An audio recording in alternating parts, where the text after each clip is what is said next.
Scheme ಅಂತ ಹೇಳಿ ನಮ್ಮ ಒಂದು ಅವಧಿಯಲ್ಲಿ ಮಾಡಿರ್ತಕ್ಕಂಥ ಯೋಜನೆ ಅದು. ಅಂದರೆ ಇಳಕಲ್ದಲ್ಲಿ ಸಂಪೂರ್ಣವಾಗಿ 24 ತಾಸು ವಾರದ 7 ದಿವಸನೂ ಬರ್ತಕ್ಕಂಥ ಒಂದು ಯೋಜನೆ. ಮೊದಲನೇ ಮಾಡಿವರೆಗೆ ನೀರು ಬರ್ತಾಯಿತ್ತು ಮೊದಲನೇ ಮಾಡಿ ಅಂಥ ಒಂದು ಯೋಜನೆ. ಈಗೇನಾಗಿದೆ ಅಂದರೆ 20 ದಿವಸ ಆದರೂ ನೀರು ಬರ್ತಾಯಿಲ್ಲ. ಅದಕ್ಕೆ ಕಾರಣ ಈ ಮುಂಚೆ ಮೇಂಟೈನ್ ಮಾಡ್ತಾ ಇದ್ದಂಥ ಒಂದು ವಿಯೋಲೆ ಕಂಪನಿ ಅವ್ರನ್ನ ಬಿಡಿಸಿ ಬೇರೆ ಈಗಿನ ಕಮಿಷನರು ತಮಗೆ ಬೇಕಾಗಿರ್ತಕ್ಕಂಥ ಯಾವುದೋ ಒಂದು ಕಂಪ್ನಿ ಕೊಟ್ಟು, ದಾವಣಗೆರೆ ಕಂಪ್ನಿ ಕೊಟ್ಟು, ಪದ್ಮಾವತಿ ಅನ್ನೋ ಒಂದು ಕಂಪ್ನಿಗೆ ಮೇಂಟೆನೆನ್ಸ್ ಕೊಟ್ಟು ಇವತ್ತು ಸಂಪೂರ್ಣವಾಗಿ ಅದು ಹಾಳಾಗಿರ್ತಕ್ಕಂಥ. ಈಗ 20 ದಿವಸ ಆದರೂ ನೀರು ಬಂದಿಲ್ಲ ಅಂತ ಹೇಳಿ ಮೊನ್ನೆ ಲಕ್ಷ್ಮೀನಗರದ ಸಾರ್ವಜನಿಕ ಪ್ರತಿನಿತ್ಯ ಇದು ಇದ್ದೇ ಇದೆ. ಪ್ರತಿನಿತ್ಯ ಇಳಕಲ್ ನಗರದಲ್ಲಿ ನೀರಿಲ್ಲ ಅಂತೇಳಿ ಒಂದಿಲ್ಲ ಒಂದು ವಾರ್ಡ್ನವರು ಪ್ರತಿಭಟನೆ ಮತ್ತು ಮುನ್ಸಿಪಾಲ್ಟಿ ಮುತ್ತಿಗೆ ಆಗ್ತಕ್ಕಂಥದ್ದು ನಡೆದು ಬಂದಿದೆ. ಪ್ರತಿನಿತ್ಯ ಇರುತ್ತೆ. ಹಾಗೆ 9ನೇ ತಾರೀಕಿನ ದಿವಸ ಲಕ್ಷ್ಮೀನಗರದವರು ಎಲ್ಲರೂ ಸಾರ್ವಜನಿಕರು, ಹೆಣ್ಮಕ್ಳು ಗಂಡುಮಕ್ಳು ಎಲ್ಲರೂ ಸೇರಿ ಹೋಗಿ ನೀರು ಯಾಕೆ ಬಂದಿಲ್ಲ, ನೀರು ಕೊಡ್ರಿ ಅಂತ ಕೇಳಿದಾಗ ಕಮಿಷನರಲ್ಲಿ ಆಫೀಸ್ನಾಗ ಇಲ್ದಾಗ ಹೋದಾಗ 3 ತಾಸಿನ ನಂತರ ಬಂದಾನ. 12 ಗಂಟೆಗೆ ಇವ್ರು ಹೋಗ್ಯಾರ ಮುನ್ಸಿಪಾಲ್ಟಿಗೆ. 3 ತಾಸಿನ ನಂತರ 3 ಗಂಟೆಗೆ ಕಮಿಷನರ್ ಬಂದಾನ. ಕಮಿಷನರ್ ಬಂದು ಅವ್ರು ಹೇಳ್ಯಾರ, ನೀವು ಬರಲಿಲ್ಲ ಅಂತೇಳಿ ನಾವು ನಿಮ್ಗೆ ಗೇಟ್ ಹಾಕಿದ್ವಿ, ಆದ್ದರಿಂದ ನಿಮ್ಗೆ ತೊಂದರೆ ಕೊಟ್ಟದಕ್ಕೆ ಕ್ಷಮಾ ಮಾಡಿರಿ ಅಂತಲೇ ಕೇಳ್ಯಾರ. ಹೆಣ್ಮಕ್ಳು ಕೇಳ್ಯಾರ, ಗಂಡ್ಮಕ್ಳು ಕೇಳ್ಯಾರ, ನಾವು ಮಾಡಿದ್ದು ಏನಾದರೂ ತಪ್ಪಾಗಿದ್ದು ನೀವು ಕ್ಷಮಾ ಮಾಡಿರಿ ಅಂತಲೇ ಕೇಳ್ಯಾರ. ಕೇಳಿದ್ರು ಸಹಿತ ಅವರು ಸಮಜಾಯಿಸಿ ಅಲ್ಲಿಂದ ಕಳಿಸಿ, ಯಾರದೇ ಪೊಲೀಸರ ಸಹಾಯ ತಗೊಳ್ಳಾರ್ದನ್ನ ಅವ್ರನ್ನ ಸಮಜಾಯಿಸಿ ಕಳಿಸಿ, ತದನಂತರ ಮರು ದಿವಸ ಶಾಸಕರ ಒತ್ತಡಕ್ಕೆ ಮಣಿದು ಇವತ್ತು ಯಾರು ನೀರು ಕೇಳಿದ್ರು ಅವ್ರ ಮೇಲೆ 9 ಜನ ಹಾಗೂ ಇನ್ನಿತರರು ಅಂದರೆ ಎಷ್ಟು ಜನ ಹೋಗಿದ್ರೆ ಅಷ್ಟು ಜನ ಬರ್ತದೆ. ಅವ್ರ ಮೇಲೆ FIR ಮಾಡಿರ್ತಕ್ಕಂಥದ್ದು ಕರ್ತವ್ಯಕ್ಕೆ ಅಡ್ಡಿಪಡಿಸಿದ ಅಂಥೇಳಿ ವಿಷಯ ಹಾಕಿ, ಅಂದರೆ ಸೆಕ್ಷನ್ ಹಾಕಿ ಅಡ್ಡಿಪಡಿಸಿದ್ದಾರೆ ಅಂಥೇಳಿ BNS ಸೆಕ್ಷನ್ ಹಾಕಿ ಇವತ್ತು FIR ಆಗಿರ್ತಕ್ಕಂಥದ್ದು. ಹೌದು, ನೀರು ಕೇಳಕ್ಕೆ ಹೋಗಿದ್ದಕ್ಕೆ FIR ಆಗಿ. ಮಹಿಳೆಯರು 7 ಜನ ಗಂಡ್ಮಕ್ಳು, 2 ಹೆಣ್ಮಕ್ಳು ಹಾಗೂ ಇನ್ನಿತರ ಅಂದ್ರೆ ಮಹಿಳೆಯರು ಅದ್ರ ಭಾಳ ಜನ ಅದ್ರಾಗ. ಮತ್ತು ಅವ್ರು ಕ್ಷಮೆನೂ ಕೇಳ್ಯಾರ, ಮಹಿಳೆಯರು ಕೇಳ್ಯಾರ, ಗಂಡ್ಮಕ್ಳು ಕೇಳ್ಯಾರ. ಇವರು ಕಮಿಷನರ್ ಇಲ್ಲ ಅಂದ್ರೆ 3 ತಾಸು ಕಾದದಕ್ಕೆ ಸಾಕಾಗಿ ಅವ್ರು ಗೇಟ್ ಹಾಕ್ಯಾರ. ಗೇಟ್ ಹಾಕಿ ಹಿಂದಡಿ ಇಲ್ಲ ನಾವು ತಪ್ಪು ಮಾಡಿವಿ, ತಪ್ಪಾತು ಕ್ಷಮಿಸ್ರಿ ಅಂತಲೂ ಕೇಳ್ಯಾರ. ಹೇಳಿದ್ರು ಶಾಸಕರ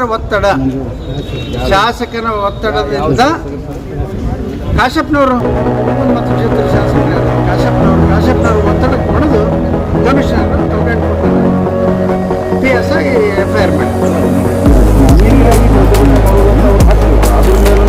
ಹೌದೌದು, ಚಿಲ್ಲರೆ ರಾಜಕಾರಣ, ಚಿಲ್ಲರೆ ಅಂದರೆ ದೌರ್ಜನ್ಯ, ಅಧಿಕಾರದ ಮತ ಏರಿರ್ತಕ್ಕಂಥ ಈ ಶಾಸಕ ಈಗ 2 ಇಂಚಿನ ಪೈಪ್ ಹಾಕ್ಕೊಂಡು ಅದೇ ನಗರಸಭೆಯಿಂದ ತನ್ನ ಸ್ವಿಮ್ಮಿಂಗ್ ಪೂಲ್ಗೆ ಅದು ಯೂನಿಯನ್ ಪಾಂಡಿಗೆ ತಗೊಂಡೋಗಿದ್ದಾರೆ.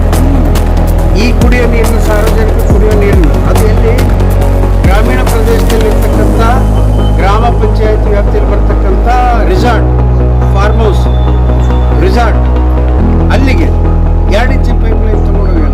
ಕಮಿಷನ್ ಹೆಂಗೆ ಪರ್ಮಿಷನ್ ಕೊಟ್ಟು ಅಲ್ಲ, ಅವ್ರಿಗೆ ಬೇಕು, ಅವ್ರಿಗೆ ಸ್ವಿಮ್ಮಿಂಗ್ ಪೂಲ್ಗೆ ಮತ್ತು ಯೂನಿಯನ್ ಪಾಂಡಿಗೆ ನೀರು ಬೇಕು. ಜನ ಕುಡಿಯೋಕೆ ಬೀಳಲಿ. ಅಲ್ಲಿಗೆ ನೀರು ಹೋದಾಗ 2 ಇಂಚಿನ ಪೈಪ್ ಲೈನ್ ಹಾಕ್ಕೊಂಡು ಅಲ್ಲಿ ಹೋದಾಗ ಇಲ್ಲಿ ಸಾರ್ವಜನಿಕರಿಗೆ ನೀರು ಹೆಂಗೆ ಬರ್ತದೆ? ಅಲ್ಲ, ಅಧಿಕಾರಿಗಳು ಅವ್ರ ಕೈಗೊಂಬೆ ಆಗಿಬಿಟ್ರೆ ಶಾಸಕ ಏನು ಹೇಳ್ತಾನೆ ಅದನ್ನು ಅಷ್ಟೇ ಕೇಳೋದವ್ರು ಕರ್ತವ್ಯ. ಸಾರ್ವಜನಿಕ ಸೇವೆಗಾಗಿ ನಾವು ಸರ್ಕಾರದ ಹಣವನ್ನು, ಸಂಬಳವನ್ನು ಪಡೆದು ನಾವು ಕೆಲಸ ಮಾಡಬೇಕು ಅನ್ನೋ ಮನೋಭಾವನೆ ಅಲ್ಲಿ ಇಲ್ಲ. ಅಲ್ಲಿ ಯಾರೇ ಬರಲಿ ಅಂಥವ್ರು ಹೆಂಗಂದ್ರೆ ಶಾಸಕ ಏನು ಹೇಳ್ತಾನೆ ಅದನ್ನು ಕೇಳಬೇಕು. ಆ ರೀತಿ ಒತ್ತಡ ಅಲ್ಲಿ. ಹೀಗಾಗಿ ಅವರು ಎಲ್ಲ ಅಧಿಕಾರಿಗಳು ಅವ್ರ ಕೈಗೊಂಬೆ ಆಗಿ ಅಲ್ಲ, ರಾಜಕೀಯ ದ್ವೇಷ ಯಾವಾಗ ನನಗಂತ ಅರ್ಥನೇ ಆಗ್ತಿಲ್ಲ. ಸಾರ್ವಜನಿಕರಿಗೆ ನೀರು ಕೇಳಿದ್ರೆ FIR ಮಾಡ್ತಾರಲ್ಲ, ಅರ್ಥ ಮಾಡ್ಕೊಂಡಿವೆ. ಮುಂದೆ ನನಗೆ ಈ ಮೇಲಧಿಕಾರಿಗಳಾದಂಥ DC ಅವ್ರಿಗೆ ನಾವು ಈಗಿರ್ತಕ್ಕಂಥ ಕಮಿಷನ್ ಮೇಲೆ ಕ್ರಮ ತಗೋಬೇಕು. ಆ 2 ಇಂಚ್ ಪೈಪ್ಲೈನ್ ಏನು ಹಾಕ್ಕೊಂಡು ಹೋಗಿದ್ದಾರೆ ಅದನ್ನು ಕೂಡ ರದ್ದು ಮಾಡಬೇಕು, ತೆಗೆದುಹಾಕ್ಬೇಕು, ಕಟ್ ಮಾಡಬೇಕು. 3ನೇದು ಏನಪ್ಪ ಅಂತಂದರೆ ನಾವು ಪ್ರತಿಭಟನೆ ಮಾಡ್ತೀವಿ ಅಂತ ಹೇಳಿದ್ರೆ 1 ವಾರ ಕಾಲಾವಕಾಶ ಅವರಿಗೆ DC ಅವ್ರು ಕೇಳಿದ್ದಾರೆ. DC ಅವ್ರು ಕೇಳಿದ್ದಾರೆ, FIRನೂ ರದ್ದು ಮಾಡ್ಬೇಕಂತ ಹೇಳಿದ್ದೀವಿ. ಈ ರೀತಿಯಾಗಿ ಜನರಿಗೆ ನೀರು ಕೇಳಿದವರಿಗೆ ಅವ್ರಿಗೆ ದಾಹ ತೀರಿಸುವಂಥ ಕೆಲಸ ಮಾಡ್ಬೋದು. ಅದನ್ನು ಬದಲಾಗಿ ಈ ಥರ ಮಾಡೋದು ಅಲ್ಲ, ದಾಹ ತೀರಿಸೋದಲ್ಲ. ಅವ್ರ ದಾಹ ಏನೈತೆ ಅವ್ರು ತೀರಿಸ್ಬಿಟ್ರೆ ಮುಗೀತು. ಸಾರ್ವಜನಿಕರ ದಾಹ ಅದಕ್ಕೆ ಸಂಬಂಧ ಇಲ್ಲ. ಈಗ ಇರ್ತಕ್ಕಂಥ ಶಾಸಕನಿಗೆ ಏನು ದಾಹ ಐತೆ, ಆ ದಾಹ ತೀರಿದ್ರೆ ಸಾಕು. ಸಾರ್ವಜನಿಕರ ಕುಂದು ಕೊರತೆ ದಾಹ, ಅದನ್ನು ಮುಟ್ಸೋಂಥದ್ದು, ನೀರಿನ ದಾಹ, ಆ ದಾಹ ಈ ಯಾವುದ್ಯಾವುದಿಲ್ಲ. ಅವ್ರದ್ದು ಏನು ಕಾಶ್ಯಪ್ನವ್ರದ್ದು ದಾಹ ಐತೆ ಅದನ್ನು ತೀರಿಸ್ಕೊಳ್ಳೋದು ಒಂದೇ ಕೆಲಸ ಅವರು, ಬೇರೆ ಏನೇನಿಲ್ಲ. ದಾಹ ಅಂದ್ರೆ ಅಧಿಕಾರದ ಮದ, ಹಣದ ಆಸೆ. ಎಲ್ಲಿ ಎಲ್ಲ ಮೂಲದಿಂದ ಏನೇನು ಬರ್ತದ ಕಮಿಷನ್ ಅದನ್ನೆಲ್ಲ ಹೊಡೆಯತ್ತ. ಸದ್ಯಕ್ಕೆ ಇರುವಂಥ ದಾಹ ಏನು ಸರ್? ಈ ಸದ್ಯಕ್ಕಿರೋದಂಥ ದಾಹ ಮತ್ತೆ ಗೊತ್ತಲ್ಲ ಏನು ಸಚಿವ ಸಂಪುಟದಲ್ಲಿ ನಿಂತ. ನಿಮ್ಮ ಒಂದೊಂದು ಕ್ಷೇತ್ರಕ್ಕೆ ಸಚಿವರಾಗಿಬಿಟ್ರಂತೂ ನಾ ಏನು ಹೇಳಪ್ಪ.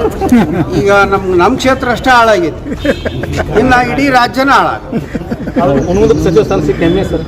ತೂ ಅದು ಹೆಮ್ಮೆ ಪಡೋಂಥದ್ದಲ್ಲ, ದುಃಖ ಪಡ್ತಕ್ಕಂಥದ್ದು. ಯಾಕೆಂದ್ರೆ ಮತ್ತೆ ಇಲ್ಲಿ ಹಾಳಾದ್ರೂ ಒಂದು ಕ್ಷೇತ್ರ ಹಾಳಾಗಿರೋದಕ್ಕೆ ಮಾಡಿಬಿಟ್ಟಾನ, ಹಾಳ ಮಾಡ್ಯಾನ, ಮತ್ತೆ ಇಡೀ ರಾಜ್ಯನ ಹಾಳು ಮಾಡ್ತಾನೆ. ಅದಕ್ಕೆ ದಯವಿಟ್ಟು ಮಾನ್ಯ ಮುಖ್ಯಮಂತ್ರಿ ಡಿ ಕೆ ಶಿವಕುಮಾರ್ ಅವರಿಗೆ ಇಂಥ ನಾಲಾಯಕ ಶಾಸಕನಿಗೆ ಮಂತ್ರಿ ಪದವಿ ಕೊಡಬೇಡ ಅಂತಲೇ ಹೇಳ್ತಾರೆ. ಹಿಟ್ಲರ್ಕಿನ್ನ ಅಪ್ಪ ಐತಿ, ಮಮತಾ ದೀದಿ ಅಣ್ಣಿವ. ಮಮತಾ ದೀದಿ ಏನು ಬಂಗಾಳದಲ್ಲಿ ಮಾಡ್ತಿದ್ಲಲ್ಲ, ಆಕೆ ಅಣ್ಣಿವ. ರಿಪಬ್ಲಿಕ್ ಆಫ್ ಆ ರೀತಿ ದಿನ ಪ್ರತಿಭಟನೆ, ಒತ್ತಡ, ಪ್ರೆಸ್ ಮೀಟ್ ನಡೆದು ಸರ್ ಸಚಿವ ಸ್ಥಾನ ಸಿಗಬೇಕು ಅವರಿಗೆ. ಒಂದೊಂದು ಕ್ಷೇತ್ರಕ್ಕೆ ಭಾಳ ವರ್ಷ ಸಿಕ್ಕಿಲ್ಲ. ಅದು ಒತ್ತಡದ ಮೇಲೆ ಆಗ್ತಾ ಇದ್ದಾವೆ. ಮತ್ತೆ ನಾವು ಹೋಗ್ಲಿಲ್ಲ ಅಂದ್ರೆ ನಮ್ಮ ಮೇಲೆ ಕೇಸ್ ಗೀಸ್ ಆಗಿದಾವೆ ಅಂತೇಳಿ ಅವು ಪಾಪ ಎದುರು ಹೋಗ್ತಾ ಇದ್ದಾವೆ. ಕೆಲವು ಸಮಾಜದವರು, ಕೆಲವರು ಹಿರಿಯರು, ಮುಖಂಡರು ಎಲ್ಲರೂ ಎಲ್ಲ ಏನೋ ಹೋಗ್ಬೇಕಾದ್ರೆ ಬೇಕಿಂತನೇ ಹೋಗ್ತಾವ. ಇವ್ರಿಗೇನು ಒಳ್ಳೇದಾಗಲಿ ಅಂತ ಒಂದು ನಮ್ಮ ಕ್ಷೇತ್ರಕ್ಕೆ, ನಮ್ಮ ಜಿಲ್ಲೆಗೆ, ನಮ್ಮ ಇದಕ್ಕೆ ಒಳ್ಳೇದಾಗಲಿ ಅಂತೇಳಿ ಎಲ್ಲಿದು ಒಂದು ಮನೆ ದಬಾವ ಮೇಲೆ ಹೊಂಟಾವ. ರಾಜ್ಯದ ವಿಶೇಷ ವಿಧಾನಸಭಾ ಕ್ಷೇತ್ರ ಅತ್ಯದ್ಭುತವಾದಂಥ ಕ್ಷೇತ್ರ. ನನಗೆ ದುಃಖ ಅನಿಸ್ತದ, ಮಾನ್ಯ ಈ ರಾಜ್ಯದ ಮಾಜಿ ಮುಖ್ಯಮಂತ್ರಿಗಳಾದಂಥ ದಿವಂಗತ SR ಕಂಠಿಯವರು ಪ್ರತಿನಿಧಿಸ್ತಕ್ಕಂಥ ಕ್ಷೇತ್ರದ ಪರಿಸ್ಥಿತಿ ಈ ಮಟ್ಟಕ್ಕೆ ಬಂತಲ್ಲ ಅಂತ ನನಗೆ ದುಃಖ ಆಗ್ತಕ್ಕಂಥದ್ದು ಏನಿಲ್ಲ.